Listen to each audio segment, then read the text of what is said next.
So if we remember that our conscious mind and our unconscious mind, they're in the same space, yeah, and our body and our mind is the same thing. We just have to remember that our body is telling us things, and we do have to listen. And it's all about taking the time to listen and then act. So not like, for example, eat the hash browns, feel terrible, and then the next time you go to the breakfast place, eat the hash browns again. We have to remember that they made us feel terrible. But what happens is the human body seeks pleasure all the time. And it will 100% of the time remember the pleasure of the hash browns over the pain. Welcome to the Spiritual Artist Podcast. This is Chris Miller. I invite you to join me as I interview artists from a variety of disciplines. We'll share powerful stories and lessons learned while making their art.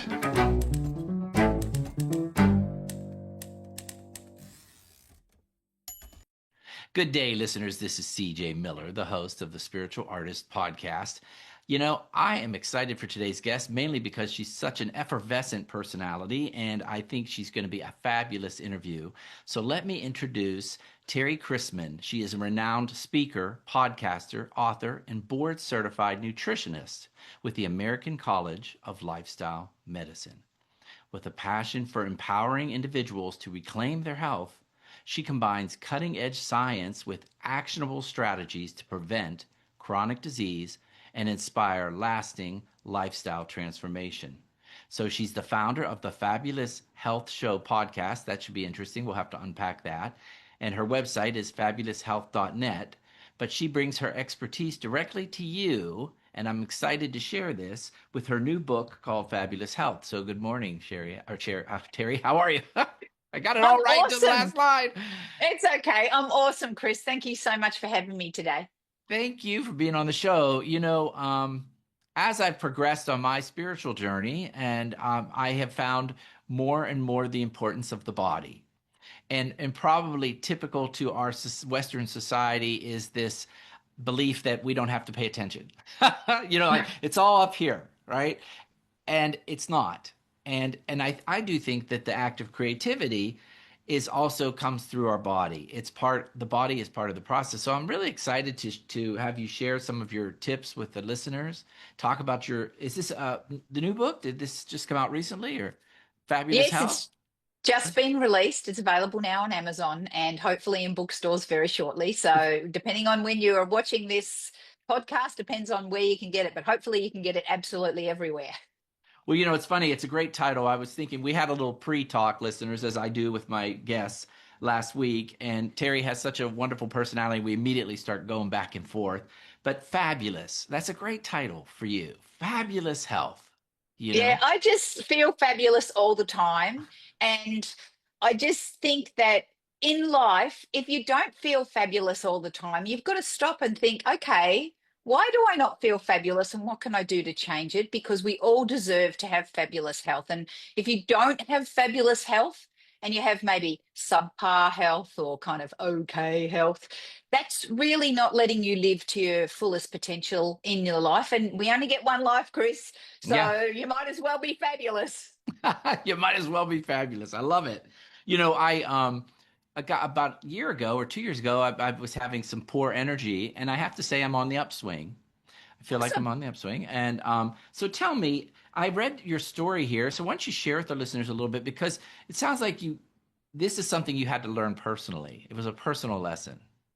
Yes, absolutely. So if we go all the way back to when I was a child, I was actually a bit of a chunkus malunkus. And I found it difficult to maintain my weight even as a child. I was put on a diet when I was 4 years old by a doctor. Oh, And my family on my dad's side were all morbidly obese. I'm talking can't fit into a car obese, that kind of problem.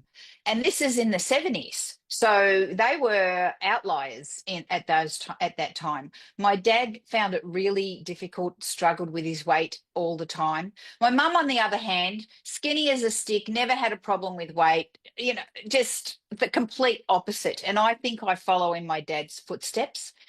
And he unfortunately was killed very early, at age 51.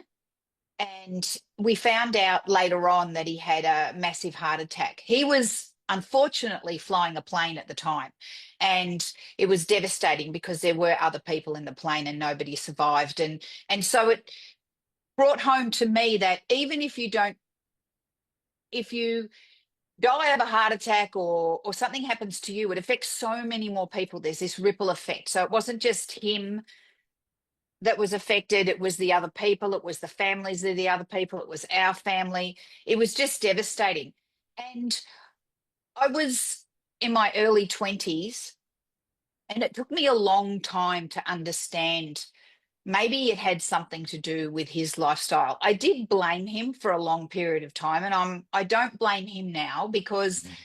back then in the early 90s, nobody knew that what you ate had anything to do with heart disease. And in fact, I was reading a paper the other day from cardiologists. It was like the history of cardiology. And we lived in Australia at the time. And the Australian Cardiology Association or Society, or whoever they are, they actually put out a statement saying categorically that diet had nothing to do with heart disease. Like, or high cholesterol, and you just think now, hello. Yeah. I'm sure they've changed their tune now. So he wasn't given the right advice from his doctors for a start. The doctors didn't know, so they couldn't advise him. And it was a bad set of events just caused by lack of information. And over the past 35 years, everybody, the scientific world, the general public, hopefully, has learnt that diet and lifestyle play a huge role in things like obesity, diabetes, heart disease, fatty liver disease, rheumatoid arthritis, chronic fatigue, lupus, multiple sclerosis, all the things that are put in a big bucket of what we call non-communicable diseases. And these non-communicable diseases mean they're just stuff that you can't catch from somebody else. So if somebody sneezes on you, you're not going to get heart disease or diabetes. So over this time, we've learnt categorically that how you live your life, and the healthier you live your life, the less risk you have of A, contracting these diseases, B, dying of these diseases.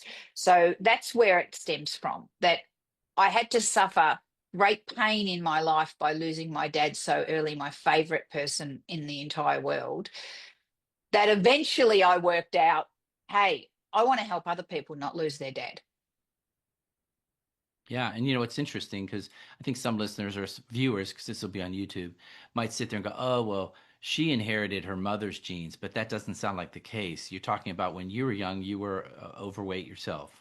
I 100% inherited my dad's genes. I'm sure that's not true, because we have a bit of each parent, right? But my brother is like my mum, not interested too much in food. And that Uh-huh. is a key. When you don't see food as pleasure, as love, as belonging, as bringing the culture in, when you just see food as fuel, you're less likely to overeat. You're less likely to go for the things that are bad for you. And my mum and my brother, they're just like, yeah, whatever, oh, it's lunchtime, I better have something to eat. And then they just make something that is usually healthy. My mum's a real healthy person.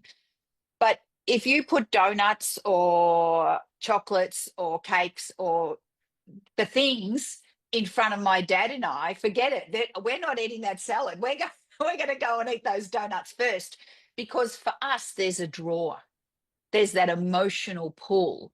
Oh, the donut loves me, and I feel good, and it makes me feel good inside. And my mum and brother just don't have that. And I would love to know if that's genetic, or whether it's just personality. And I really want to do some more research to find that out, because I was always that person and my dad was always that person. I think we all have it. I think some of us, because I know that when I get stressed out, I stressed out, I'm immediately like, "Where's my M&Ms?" You know? And it's that curbing it. So let's talk about this because you said something to me last week that I really enjoyed, and I actually practiced it the next day.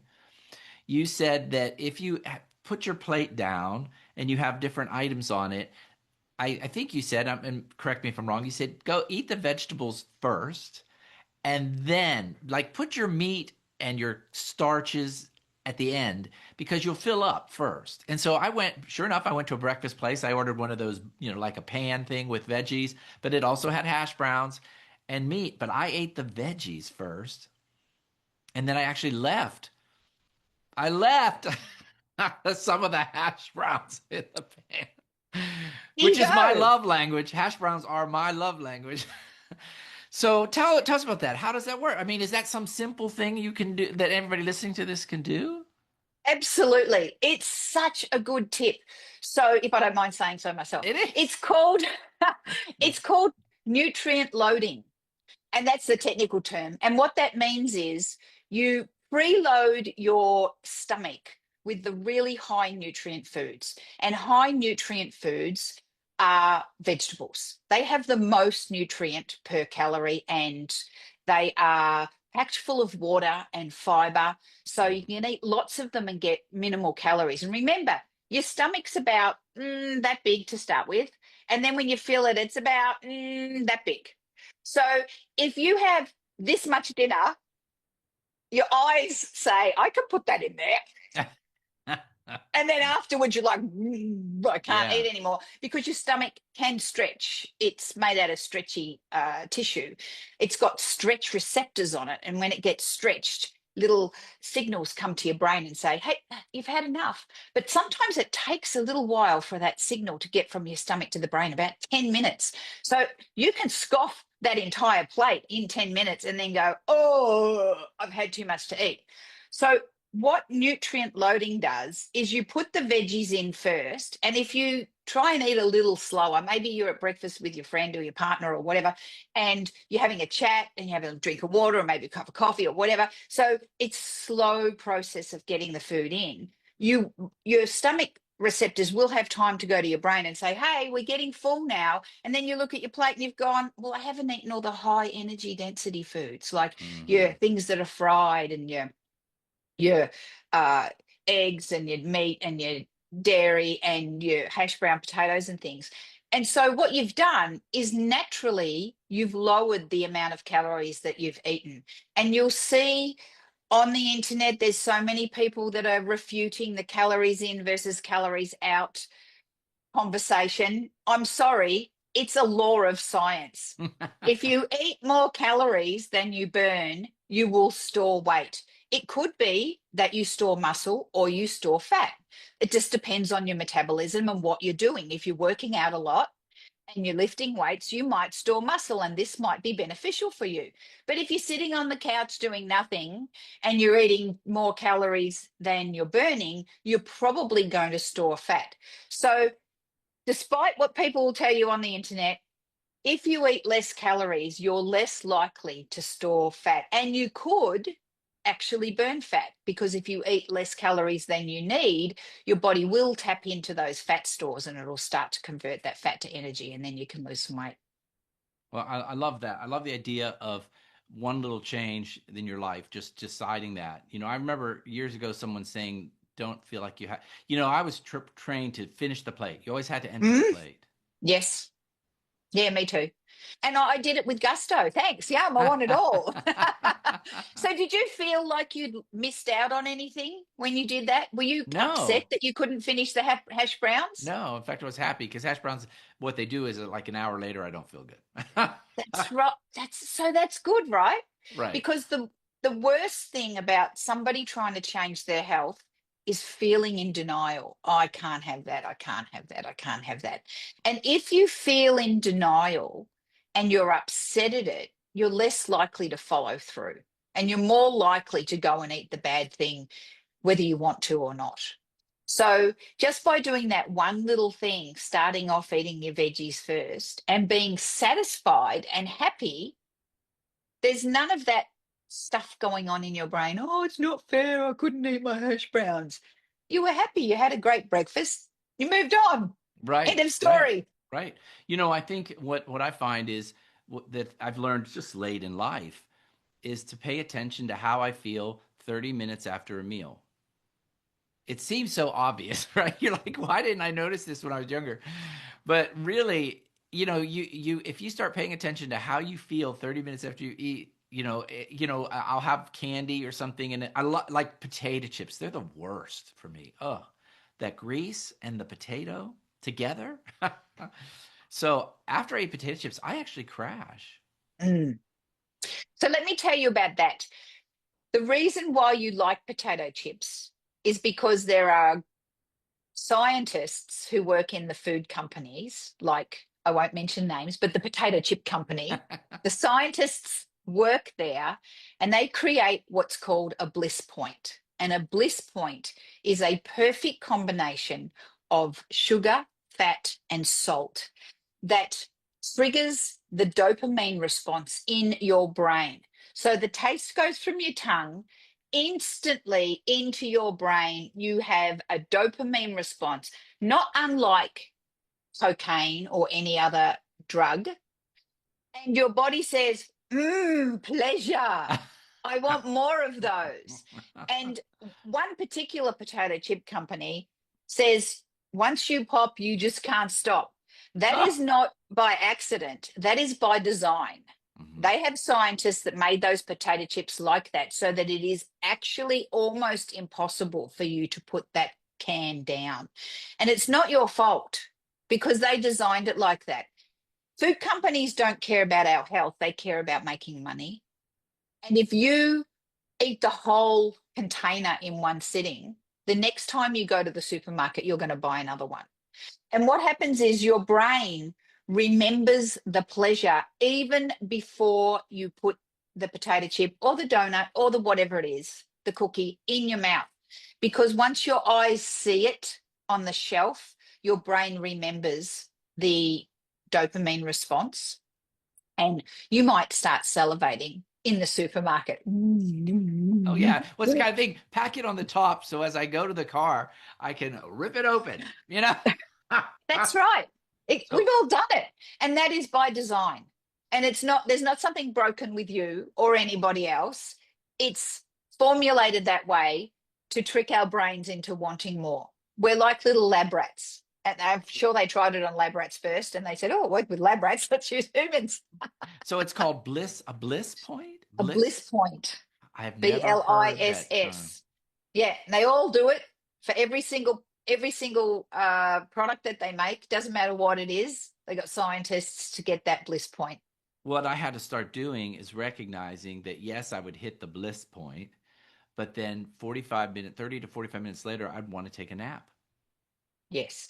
So that's because of the ingredients in the product. Yeah. So a lot of things are now potato chips are not high sugar usually. They're high fat and high salt. But what I find with, and I'll call them, I'll lump them into a grouping. They're called ultra processed foods, foods that you wouldn't normally make in your kitchen, and foods that have a list of ingredients that you wouldn't normally buy if you were going to make something.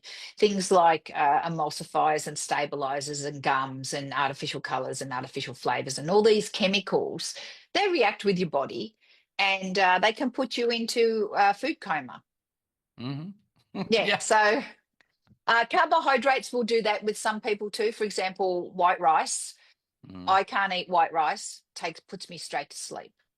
And the Hmm. reason it does that is because white rice has had the fiber, the exoskeleton of the grain removed from it, and all the important nutrients and fiber and vitamins and minerals, most of them are actually in that outside part of the grain. And when you take that off, then you're left with just the starch, i.e. the white rice, and you eat that, your body converts that starch to sugar instantly.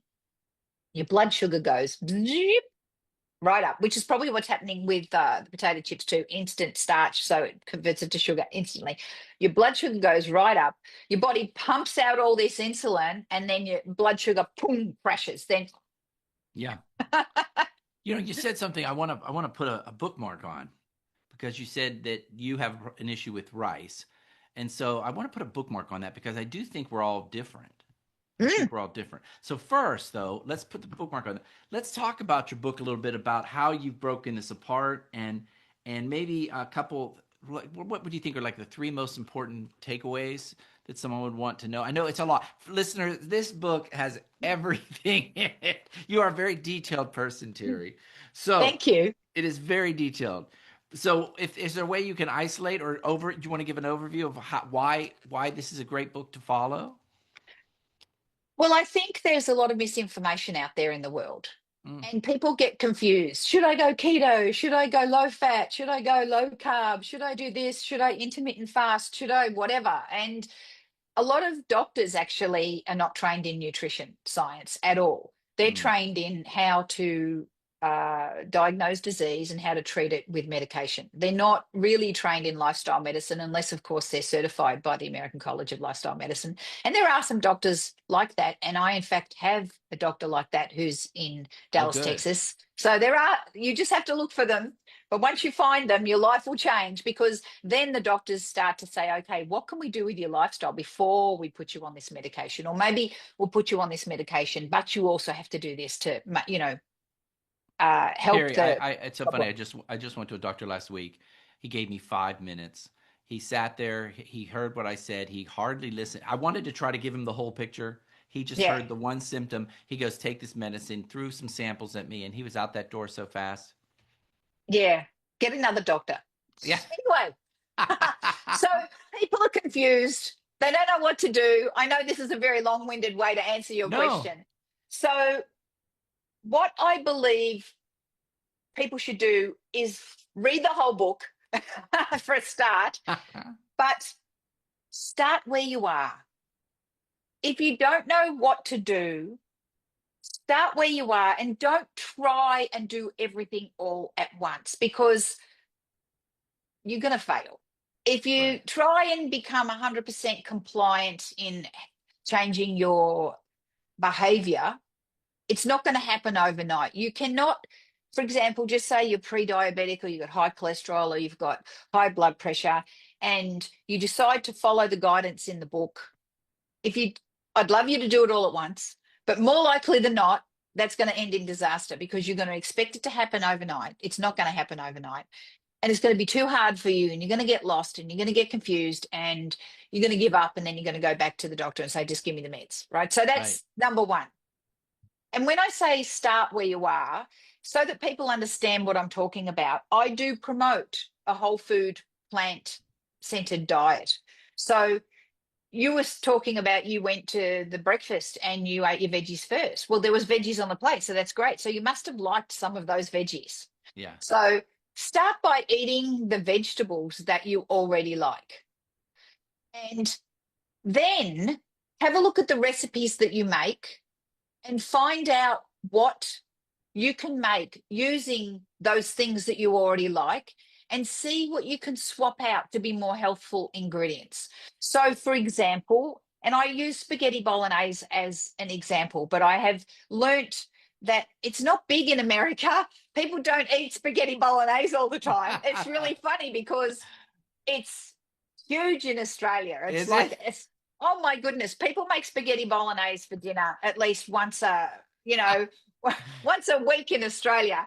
But if you, I don't even know what you call it in I'd be like, America. "What's a Spaghetti with, bolognese?" I'd be like, yeah, "What's a bolognese?" Maybe go ahead. So like you spaghetti with ragu sauce. okay?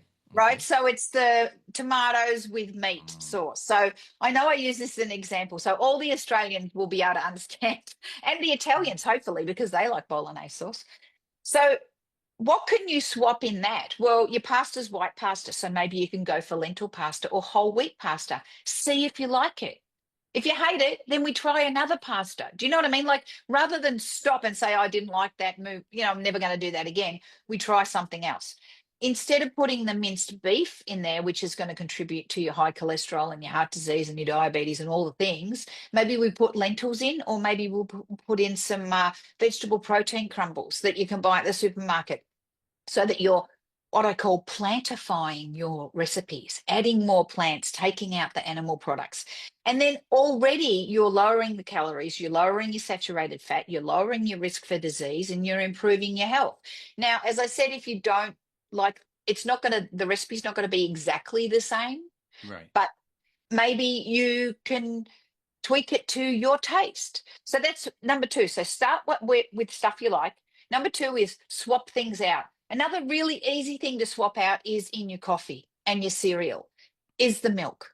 It's really easy to swap cow's milk for plant-based milk.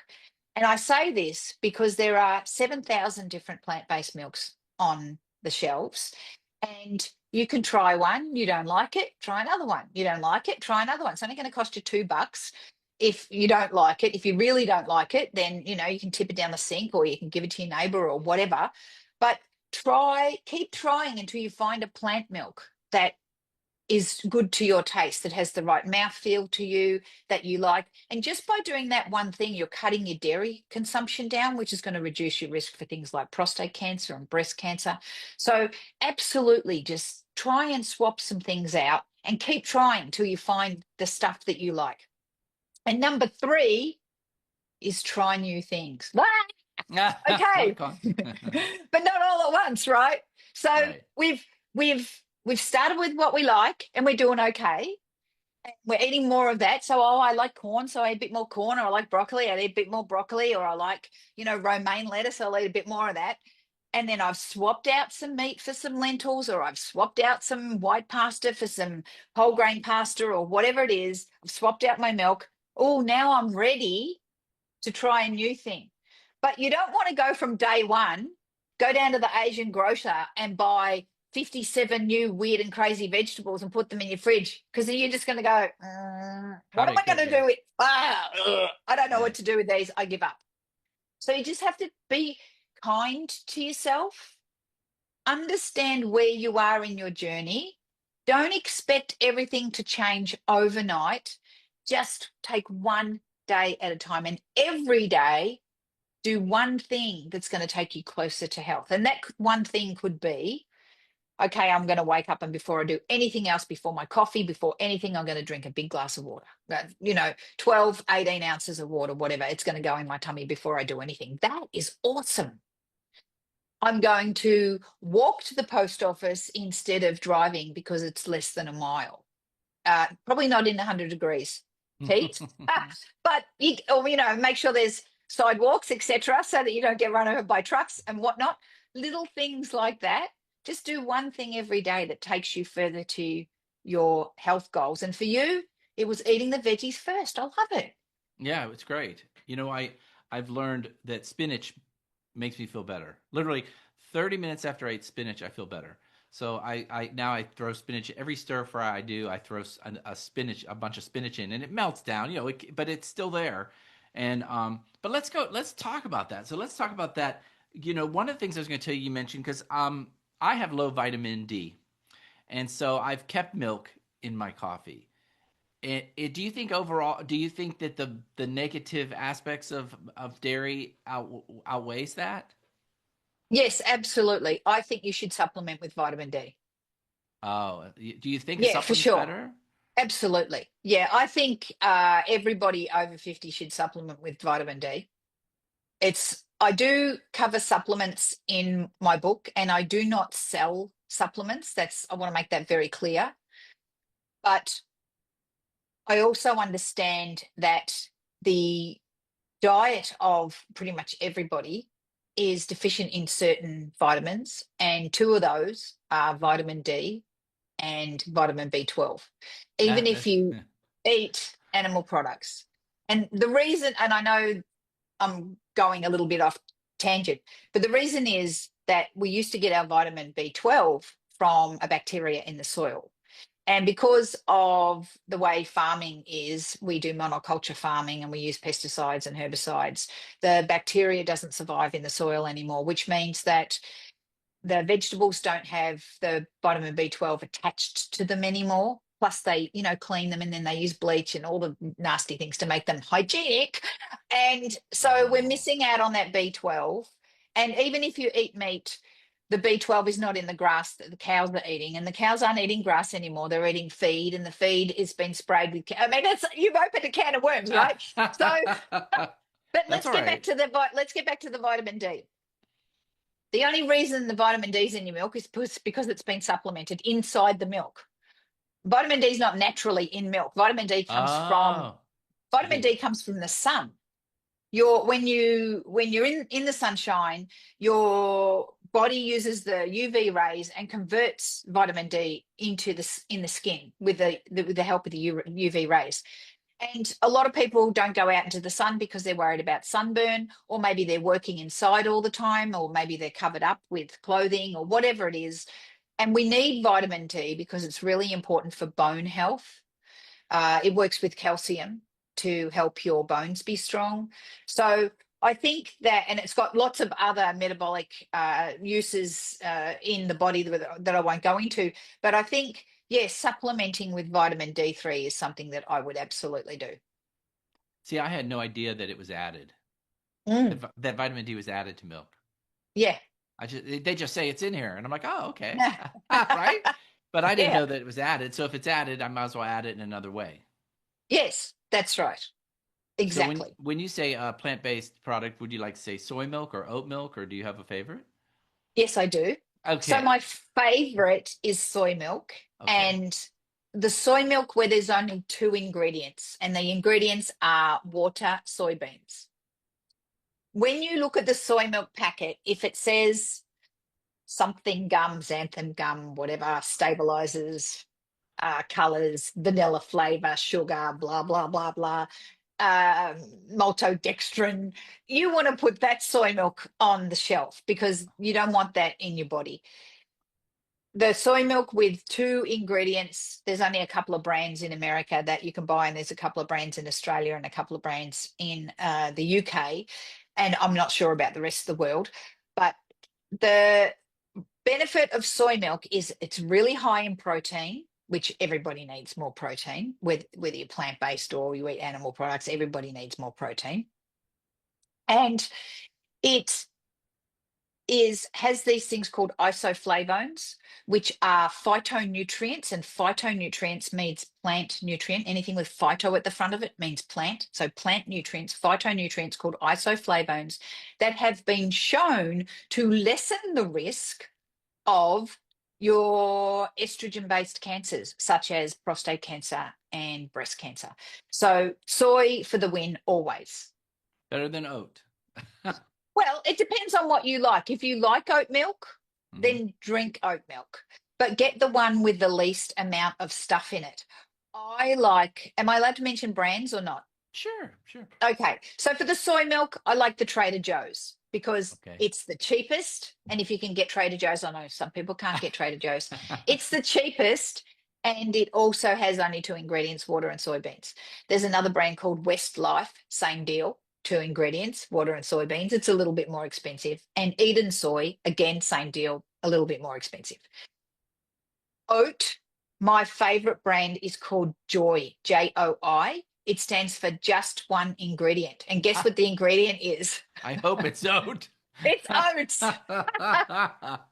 It comes as a powder. So you can just mix it yourself. So you don't have to have it in the fridge. You can put it in your coffee and just stir it in like a powder. And you can make it up in the blender and have a gallon of it or whatever and put it on your cereal. So I really, really like Joy as well. I love that. I didn't know about it. I love JOI. I love that Mm, it can be stored in your cupboard, so it's something that won't go bad super quick. yeah. Yeah, I love And that. they also do things like cashew milk and almond milk and hazelnut milk and all the business. Yeah, but the less is more kind of thing. Less is more, always less. When it comes to food, the less ingredients, the better. I promote a whole plant foods lifestyle, which means that it's foods without ingredient labels. So apples, bananas, kale, spinach, tofu needs a label because it's soybeans. Things that all your fruits and veggies, your whole grains, your nuts, your seeds, your herbs, your spices, your legumes, they don't need ingredients. If they come in a packet, it probably says, lentils or something, you know what I Yeah, mean? And things that come in packets, the less ingredients, the better. well, good to know. So I wanted Mm. to ask you this because we talked about it the other day, and I just definitely want to cover this. Well, I actually have a couple questions left, but I have taught more and more now when I do art. I'm including body movements and being aware of your body. I just did a workshop at North Haven Gardens, and the participants did movements and dueling to loosen up. And I teach you to listen to your body. It's part of the creative process. So how do you listen for health? What would you say? How do you listen to what your body's asking for? You know? Well, are you waking up in the morning creaky? Oh Do yeah. you wake up in the morning foggy? Do you find it difficult to do the things you used to be able to do physically? Um, when you eat food, how do you feel? Are you tired, like we talked about? Are you tired? Are you energetic? Do you need to take a nap? Do you have gas? Do you get bloating and discomfort? Do you find it difficult to go to the toilet? All the things. Feel what your body is saying to you. Now, if you're, oh, there goes my headphone. If you're energetic, then that food likes you. That's great, right? So whatever it Right. is, Well, that's you a that wonderful line. If it makes you energized, the food likes you. Yeah. yeah. And then if you eat something and all of a sudden you have to rush to the bathroom, or you feel bloated and you can feel your stomach distending like by the minute. Hash So, for browns. example, Hash browns. Yeah. that's oil. Yeah, it's the oil. It's not Yeah, the oil. potatoes, it's the oil. Barley for me. Even a whole food, barley for me. Can't do it. Really? They're instant. So everybody's Yeah, different. See, that's part of everybody's different. I think No, go that's where ahead. we people get off track. They get confused. They're like, "Well, someone's telling me this and there's basic truths which you're outlining in this book. But Yes, then there's stuff that you have to also be aware that you might be an outlier. Barley might just not work for you or something like that. correct. Or like, let's take the greens, for example. Kale. Kale is a brassica. It's a cruciferous vegetable, very, very, very high in vitamin B, very high in fiber. It's one of the most nutritious foods on the planet. In fact, I would probably say it is, notwithstanding spirulina, but who goes out and eats spirulina? It's probably the most nutritious food that you can buy in the supermarket. Kale. It's fantastic.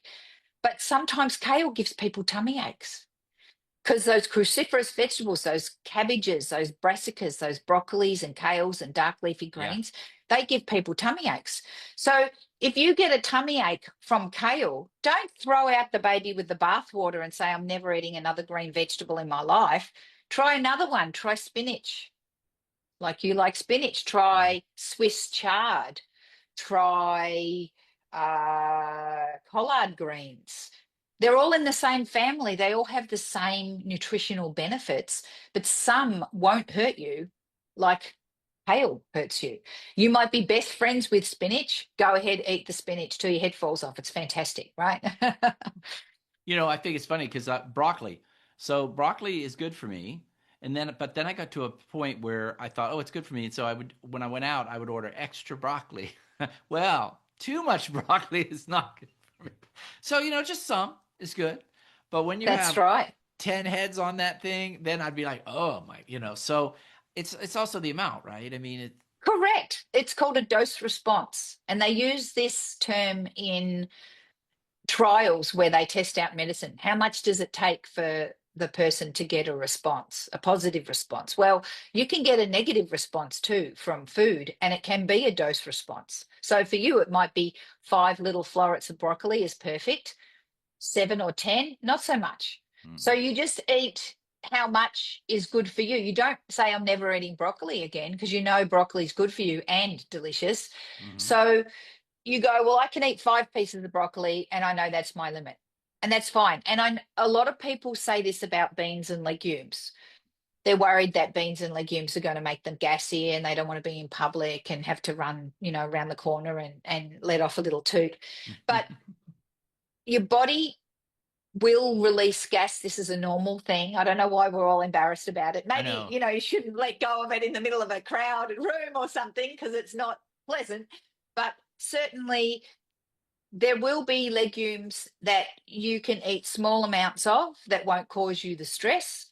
And then others instantly, that particular legume, black lentils, for example, they're going to make me very gassy and uncomfortable. I'm not going to go there. As long as you're not eliminating whole food groups and that you have other alternatives in the same group, you're okay, which is the same with me and the barley. I don't eat barley. Am I deficient in any nutrients if I don't eat barley? No, because I eat its cousin farro and einkorn and whole wheat and buckwheat and oats, and I'm getting all the stuff. I'm getting all the nutrients and all the benefits of the whole grain. I'm just eliminating one out of like 120. And legumes, there are 20,000 different types of edible legumes. So there will be a bean that your body likes. Should be a bumper sticker. There's a bean that your body likes. Yeah, that's right. I love this conversation. I love you've introduced me to so many industry terms or terms that I was not aware of. Oh, You know. excellent. I'm glad. And the funny thing is, when I wrote the book, I kind of thought everybody knew them, but thank you. No, no. I mean, I didn't know bliss point. I didn't know, what did you say, threshold, or when you ate too much of something, what do you call that? Dose response. Dose response. Yeah. This is not language that I know. Um, Scientific language, yeah. I right. mean, when you study a lot and you do a lot of scientific research, these are just normal terms. And I forget that people don't talk like this. And so my husband often tells me, "You're talking to normal people, not scientists." Yeah.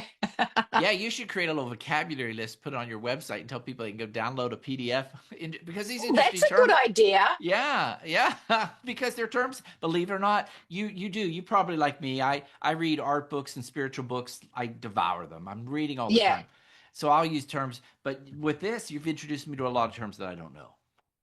Oh, Yeah, cool. yeah, Excellent. yeah.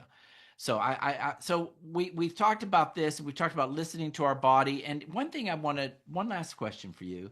Um, More and more as I've done these interviews, I've talked to people about listening to your whole body, and they talk about your body has an intelligence to it. I think here in the West we have decided that the brain is giving all the orders, but now we're starting to realize that maybe some of that intelligence, those cells that are actually thinking cells, are in the body.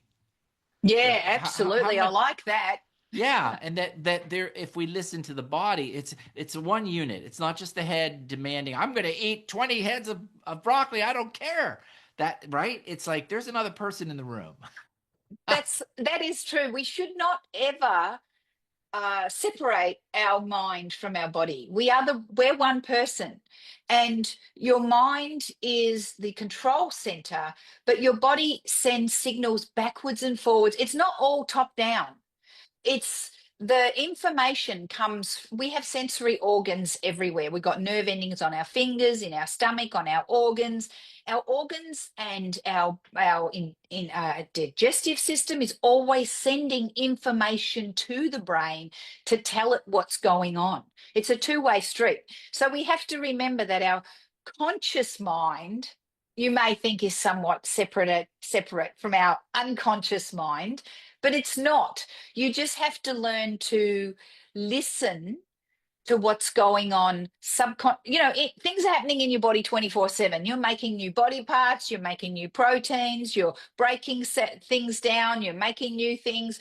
All this stuff is happening and you don't even know about it. This is how we can go to sleep and keep breathing, right? Because we're not thinking about it, right? We're not dying every night when we go to sleep. We're going to wake up all refreshed and beautiful.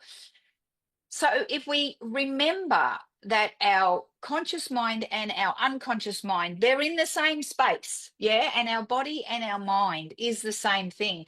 We just have to remember that our body is telling us things, and we do have to listen.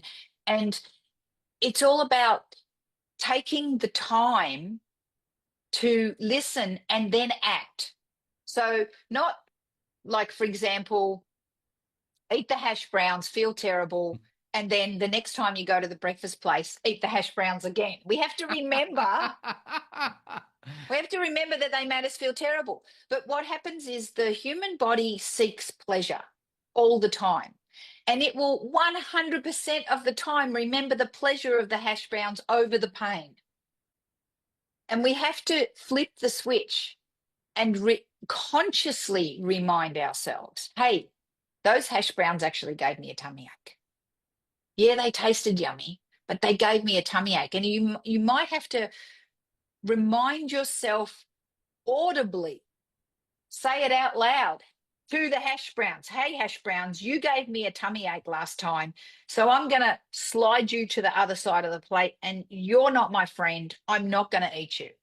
And if you do that, you will train your subconscious mind to remembering the pain of the hash browns rather than the pleasure.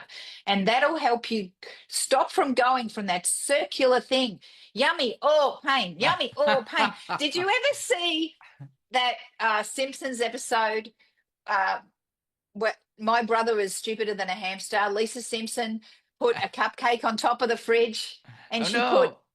Okay, so for those of you who don't, I watched The Simpsons. It's like 20 years ago now. Lisa Simpson put a cupcake on top of the fridge and she electrocuted it. So every time Bart Simpson went to grab the cupcake, anyway, and of course, it was a science experiment at school. She's like in grade 3 or something. And And he the kept science touching it. experiment, yeah, my brother's stupider than a hamster. Well, Whereas I'm the 60 and hamster, I mean I'm 60 and I still order. I can't believe I ordered those hash browns, but I did not order meat in that. I did not order meat in that. there you go. So. There you go. So that's just one step. And it's not about doing it once, it's about doing it consistently. And what will happen very quickly is you will start to feel better. So this is going back to the other question, or are we still on the same question? The How do you feel in the morning? You wake up, are you creaky anymore? Oh, not creaky. Oh my goodness, I got out of bed and my knees were working. Now, normally people don't associate what they eat with creaky knees. They think age, arthritis, blah, blah, blah. But I had a client who started eating this way. Within a week, her neck pain went away. She was living with chronic neck pain for years. The neck pain went away because inflammation goes down. Human bodies that are inflamed, they hurt. And they hurt in any manner of ways, in the fingers, in the joints. They hurt in your blood pressure being high. They hurt in your glucose control being out of whack. And that's, on the way to pre-diabetes, etc. And red in the face, all the things. Once you start fueling your body with whole plant foods, you lower your inflammation and you will start to feel better. You may not lose weight. Well, more likely than not, you will lose weight because with inflammation comes out water, right? So, Right. but don't be surprised if you feel better before you lose weight. Let's just put it that way. Well, that's great. Mm. Well, this has been a great interview in many, many ways. Is there anything you want to share with our listeners before we end this? I'm in the midst of promoting this gorgeous thing because it's just brand new. So And it's fabulous. thank you. So I'd really love everybody to check it out. And, if you can't afford to buy it, ask your library to get it because I'm cool with that as well. As long as the information gets out to people. And if you have things like, I think, Kindle Unlimited, you can get it for free anyway. So I think the thing is not to be scared, not to be overwhelmed and think that I'm too far gone. I'm in my 60s or 50s or whatever it is. There's no turning back for me now. This is my life. I am what I am, and there's no point in trying. That's a bit of a defeatist attitude. And I do believe that everybody can have fabulous health, but you do have to take steps to earn it, to gain fabulous health. And you do that by just taking, one day at a time. How do you run 1,000 miles? One step at a time. I won't say how do you eat an elephant because we're not eating any elephants, but the overwhelm is what stops people from starting. There's so much inertia that they can't get through that brick wall of beginning. And what this book does is it helps you begin and it gives you grace so that you don't feel like it's your fault. It's not your fault. There's no one to blame. It is what it is. Forget the past. We don't care about that. What brought you here is not of importance anymore. What I care about is how I can help you move forward towards health. Because I say this in my book, every bite that you take either leads you towards or away from health. And if you think about that, every single bite either leads you towards health or away from health. And I don't want everybody to go, oh, if I eat this donut, I'm going to get sick. No, you don't need to look at it on a microcosmic level. Just generally, how can I make the next meal, the next day, the next bite, the next whatever goes in my gob? How can I make that beneficial for me? It may not be 100% perfect. Yeah, but you just do whatever you can do in the moment to make it better for you, and you will start to see lasting change because it's all about sustainability. You want to be healthy for the rest of your life, and you want that rest of your life to be long and free of disease and great mobility and good sleep and great sex and clear skin and small jeans and whatever it is that you want. Just take one step and then keep taking the steps. Don't take one step and forget about it because then nothing changes, right? No. Well, thank you so much for that. I love all these pointers and that you've done. The book is on, is it on Amazon? It's on Yes. Amazon. Mhm. Yes. If you live in America, I'm not sure when you're watching this video, but you never know. Fingers crossed. If you watch it while it's just come out, if you live in America, I am doing some signed copies, but you're buying them directly from me, and you can get them at fabuloushealthbook.net. Unfortunately, I cannot send them overseas because the cost of postage is like 7 times the cost of the book. But if you live in the USA, I'll absolutely sign you a copy. Oh, how lovely. What a wonderful Mm. thing. Well, thank you again for being on the show. Listeners, pay attention to your body and your mind. Let them work together as a team. I love this book. Check it out. I love this interview with Terry. Make sure you follow this podcast on YouTube for more information like this, more interviews. And really remember, this is about consciousness. It's about being self aware and conscious of who you are, including the wholeness of you are. So thanks for listening to the Spiritual Artist Podcast. Go out there and be creative. Thanks again for listening to the Spiritual Artist Podcast. Whether you're watching this show on Apple Podcasts, Spotify, Google Play, or iHeartRadio, make sure you choose the subscribe button so that you will receive updates when new segments are released. Most importantly, be still, listen, and know that you are a spiritual artist.